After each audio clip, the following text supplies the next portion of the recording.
In the shadowed chambers of Versailles, where golden chandeliers wept light upon velvet curtains, and silence was a language of power, there existed a fear more intimate than poison, more persistent than betrayal.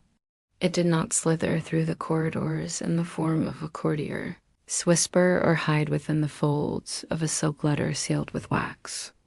No, this fear wore a more innocent mask. It clung to the steam rising from a copper tub.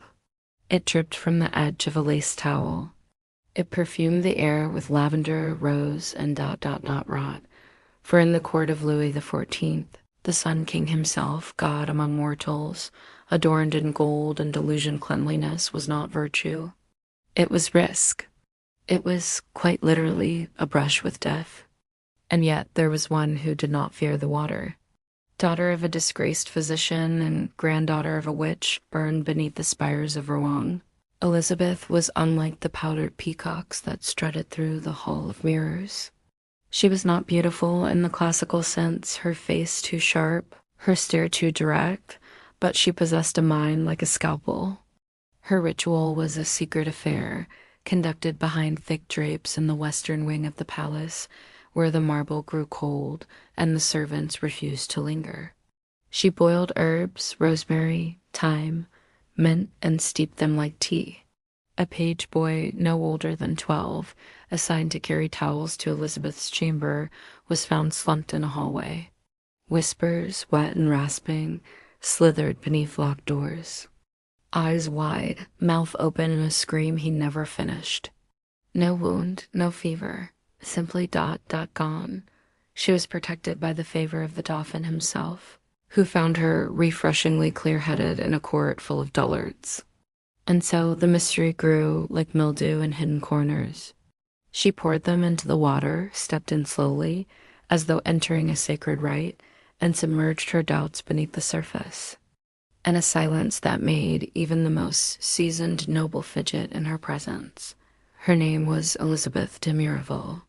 In a court drenched in oils and perfumes to mask the stink of unwashed flesh, she smelled of nothing, the forgotten dead, the drowned gods, the mirror that shows not your reflection, but your fate. No musk of patchouli, no sweet decay of civet, just the coolness of stone after rain, the whisper of soap, a ghost on the skin, that beneath the skin of the world, in aquifers and hidden springs, there were memories. And if you soaked long enough in silence and solitude, those memories would find you. They called her Les Parfumées, not for her use of fragrance, but for the absence of it. They said she bathed regularly, and that was madness. The miasmas, the invisible vapors believed to be the very breath of death, were thought to seep into the skin through open pores. Doctors warned against it. Priests cautioned the faithful. Even His Majesty, divine and invincible, limited himself to dry cloths and perfumed sponges. She knew of the ritual baths once used by Mesopotamian priestesses to call forth voices from beyond the veil. She knew that certain herbs, when heated and inhaled in steam, did not heal but opened. For to immerse oneself in water was to invite illness. But Elizabeth, she bathed. Not in public, of course, and from that water something awakened. It began subtly, as such things often do. Then came the dreams. Servants reported hearing the sound of splashing water long after midnight, though the bath had long been drained. Damp footprints marked the floors, leading nowhere.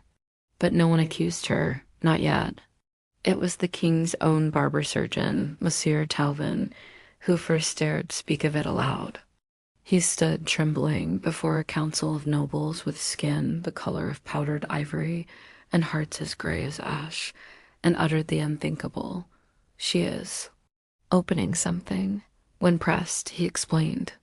There were rumors ancient and whispered of water that could listen. She is not merely bathing, he said. She is communing. The court laughed, but it was a nervous laugh, brittle and hollow. For deep within them, buried beneath centuries of perfume and politeness, was the ancestral fear, the primal dread of what lies beneath the water. And Elizabeth? She smiled. She had read the ancient texts left behind by her grandfather, the condemned sorcerer-physician, not wounds, doors, and she had found one. In Versailles, beneath the marble, beneath the wrought. She would open it, even if it meant bringing the entire court with her.